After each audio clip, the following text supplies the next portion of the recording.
আসসালামু আলাইকুম। এবিসি বিশ্ব সংবাদে আপনাকে স্বাগত। শুরুতে এই সংবাদ শিরোনাম, পরে বিস্তারিত। এই মুহূর্তে পাওয়া সর্বশেষ আপডেট আন্তর্জাতিক সংবাদে আপনাকে স্বাগত। প্রথমেই জানিয়ে দিচ্ছি সংবাদ শিরোনাম। পাকিস্তানের ট্যাঙ্কার বিস্ফোরণে নিহত বেড়ে ১৯। আরও থাকছে ব্যাপক বিমান অবরোধের জন্য ইসরায়েলি বিমানবন্দরগুলোকে লক্ষ্যবস্তু করছে হুতি। এরপরে জানিয়ে দিব ভারত সফরে যাবেন ইরানের পররাষ্ট্রমন্ত্রী। আরও থাকছে এবার ফাতা ক্ষেপণাস্ত্রের পরীক্ষা চালালো পাকিস্তান। এবং সর্বশেষ জানিয়ে দিব যুদ্ধের পর গাজা দখলে ইসরায়েলের নীল নকশা অনুমোদন। শুনছিলেন সংবাদ শিরোনাম, এখন বিস্তারিত। তবে তার আগে অনুরোধ থাকবে এই ভিডিওটিতে একটি লাইক এবং কমেন্টস করে জানিয়ে দিন কোন জেলা থেকে বা কোথা থেকে আমাদের এই ভিডিওটি দেখছেন। দর্শক, এই নিউজের গুরুত্বপূর্ণ হচ্ছে ভারত পাকিস্তান উত্তেজনার মধ্যেই পাকিস্তান ১২০ কিলোমিটার বেগে ক্ষেপণাস্ত্র হামলা করছে, যার জেরে ভারত থরকম্প লেগে পড়েছে। একের পর এক দিশেহারা হয়ে পড়েছে মোদি। এবার তাহলে পুরোদমে যুদ্ধই লেগে যাবে। আর এই যুদ্ধের ভেতরেই ইরান ঘোষণা দিয়ে দু দেশের মধ্যেই আসছে। দর্শক, এবার তাহলে কি তৃতীয় বিশ্বযুদ্ধ লেগে যাবে? আপনার মতামত জানিয়ে দিন। পাকিস্তানের ট্যাঙ্কার বিস্ফোরণে নিহত বেড়ে ১৯।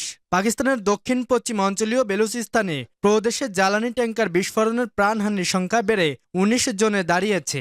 বিস্ফোরণের এক সপ্তাহ পর সোমবার প্রাণহানির নতুন এই তথ্য জানিয়েছেন দেশটির সরকারি কর্মকর্তারা। ফরাসি বার্তা সংস্থা এএপির প্রতিবেদনে বলা হয়েছে, পাকিস্তানের দক্ষিণ পশ্চিম অঞ্চলে তেল ট্যাঙ্কার বিস্ফোরণে নিহতের সংখ্যা ১৯ জনে পৌঁছেছে বলে দেশটির কর্মকর্তারা জানিয়েছেন। গত ২৮ এপ্রিল বেলুচিস্তান প্রদেশের নোরস্কি জেলার একটি স্থানে ট্যাঙ্কার বিস্ফোরণের এই ঘটনা ঘটে।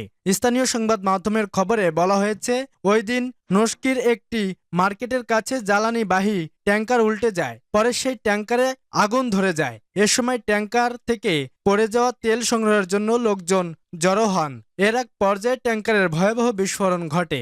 এই ঘটনায় ৬০ জনেরও বেশি হতাহত হয়েছেন। পরে আহতদের উদ্ধার করে চিকিৎসার জন্য করাচির বিভিন্ন হাসপাতালে নেওয়া হয়। স্থানীয় পুলিশ কর্মকর্তারা মোহাম্মদ হাসান মেনগাল এএপিকে বলেছেন, ট্যাঙ্কার বিস্ফোরণে প্রাণহানির সংখ্যা বেড়ে ১৯ জনে পৌঁছেছে।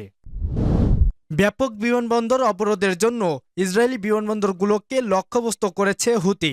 ব্যাপক বিমান অবরোধের জন্য ইসরায়েলি বিমানবন্দরগুলোকে বরাবর লক্ষ্যবস্তু করা হচ্ছে বলে জানিয়েছে ইয়েমেনের হুতি বিদ্রোহীরা। রোববার ইয়েমেনের সশস্ত্র এই গোষ্ঠীটি এমন মন্তব্য করেছে। রোববার ইরান সমর্থিত ইয়েমেনের বিদ্রোহী গোষ্ঠী হুতির ছোড়া একটি ব্যালিস্টিক ক্ষেপণাস্ত্র ইসরায়েলের বেনগুরিয়ন আন্তর্জাতিক বিমানবন্দরের সীমানায় আঘাত আনে, যার ফলে একটি রাস্তা ও যানবাহন ক্ষতিগ্রস্ত হয় এবং বিমান চলাচল বন্ধ হয়ে যায়। এই ক্ষেপণাস্ত্র হামলায় ৮ জন আহত হয়েছেন বলে জানিয়েছে প্যারামেডিকেরা। ইসরায়েলি সংবাদ মাধ্যম জানিয়েছে, যুক্তরাষ্ট্রে নির্মিত উন্নত থার্ড সিস্টেম ও তেল আবিবের দূরপাল্লার আরব প্রতিরক্ষা ব্যবস্থা ক্ষেপণাস্ত্রটি ভূপাতিত করতে ব্যর্থ হয়েছে। হুতির সামরিক মুখপাত্র ব্রিগেডিয়ার জেনারেল ইয়াহিয়া সারি টেলিগ্রামে পোস্ট করেছেন, গাজা উপত্যকায় হামাসের বিরুদ্ধে তাদের অভিযান সম্প্রসারণের প্রতিক্রিয়ায় এই ক্ষেপণাস্ত্র হামলা চালানো হয়েছে। সারি আরও বলেছেন, ইয়েমেন ভিত্তিক সন্ত্রাসী সংগঠনটি ইসরায়েলি বিমানবন্দরগুলোকেও লক্ষ্যবস্তু করার তাদের পরিকল্পনাকে বিবেচনা করার জন্য সমস্ত আন্তর্জাতিক বিমান সংস্থাগুলিকে আহ্বান জানিয়েছে এবং বিমান সংস্থাগুলোকে তাদের বিমান এবং তাদের এজেন্টদের নিরাপত্তা রক্ষার জন্য শত্রু বিমানবন্দরগুলোতে সমস্ত সময়সূচি ফ্লাইট বাতিলের সুপারিশ করেছে। ভারত সফরে যাবেন ইরানের পররাষ্ট্রমন্ত্রী। ইরানের পররাষ্ট্রমন্ত্রী আব্বাস আরাগচি এ সপ্তাহের শেষ দিকে ভারত সফর করবেন। নয়াদিল্লিতে অবস্থিত ইরানের দূতাবাস এ তথ্য নিশ্চিত করেছে। সোমবার তিনি পাকিস্তানে সফর করেছেন। দ্য হিন্দু, ভারত শাসিত কাশ্মীরের হামলার পর দুই প্রতিবেশীর মধ্যে উত্তেজনা বৃদ্ধি পাওয়ায় ভারত ও পাকিস্তানের মধ্যে মধ্যস্থতাকারী হিসেবে কাজ করার প্রস্তাব দিয়েছে ইরান। গত সপ্তাহে আরাগচি পাকিস্তানের পররাষ্ট্রমন্ত্রী ইসহাক দারের সঙ্গে ফোনালাপ করেন। সে সময় দুদেশের মধ্যে উত্তেজনা কমাতে ইরানের সদিচ্ছার কথা প্রকাশ করেন তিনি। পরবর্তীতে সোমবার ইসলামাবাদে সরকারি সফরে যাওয়ার পরও কূটনৈতিক বলেন, ইরান সংঘাত নিরসনের প্রচেষ্টা চালিয়ে যেতে প্রস্তুত। গত বছর নয়াদিল্লি এবং তেহরান দীর্ঘস্থায়ী চাবাহার বন্দর প্রকল্পের উন্নয়ন ও সরঞ্জামাদি সরবরাহের জন্য একটি চুক্তি স্বাক্ষর করেন। এরপর ওয়াশিংটন সতর্ক করেছে যে এই প্রকল্পে কাজ করা ভারতীয় সংস্থাগুলো নিষেধাজ্ঞার ঝুঁকিতে রয়েছে। তবে দুদেশের মধ্যে এখনও বাণিজ্যিক সম্পর্ক বিদ্যমান রয়েছে। এদিকে গত ২২ এপ্রিল কাশ্মীরের হামলায় ২৬ জন নিহত হওয়ার পর আরাগচি হবেন ভারত ও পাকিস্তান উভয় দেশের সফরকারী প্রথম শীর্ষ বিদেশি কূটনৈতিক। এবার ফাতা ক্ষেপণাস্ত্রের পরীক্ষা চালালো পাকিস্তান। কাশ্মীর ইস্যুতে ভারতের সঙ্গে উত্তেজনার মধ্যে আবারও ক্ষেপণাস্ত্রের পরীক্ষা চালিয়েছে পাকিস্তান। এবার ভূমি থেকে ভূমিতে নিক্ষেপযোগ্য ফাতা ক্ষেপণাস্ত্রের পরীক্ষা চালিয়েছে দেশটি, যার রেঞ্জ ১২০ কিলোমিটার। সামরিক মহড়ার অংশ হিসেবেই ক্ষেপণাস্ত্রের এই পরীক্ষা চালানো হয় বলে দাবি কর্তৃপক্ষের। পহেলগাঁওয়ে হামলার ঘটনার পর এ নিয়ে দ্বিতীয়বারের মতো ক্ষেপণাস্ত্রের পরীক্ষা চালালো পাকিস্তান।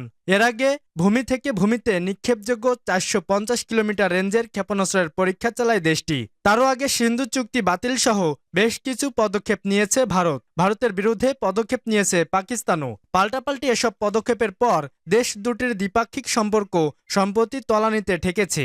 মিলেছে পাল্টাপাল্টি হামলার আভাসও।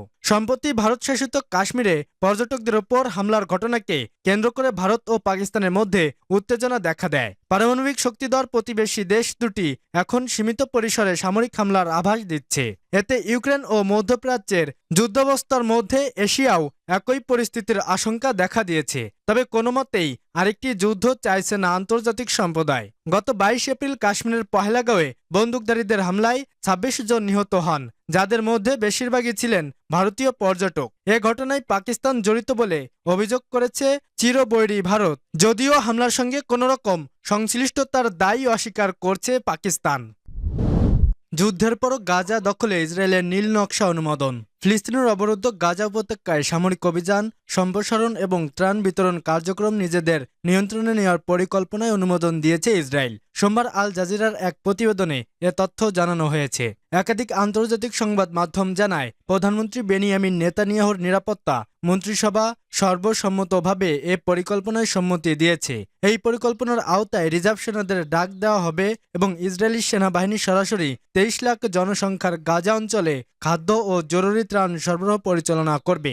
এই জনগণ ইসরায়েলের অবরোধের কারণে দীর্ঘদিন ধরে মানবিক বিপর্যয়ের মুখোমুখি। বার্তা সংস্থা রয়টার্স জানিয়েছে, নতুন পরিকল্পনার আওতায় ইসরায়েল গাজা পুরোপুরি দখলে নিতে পারে।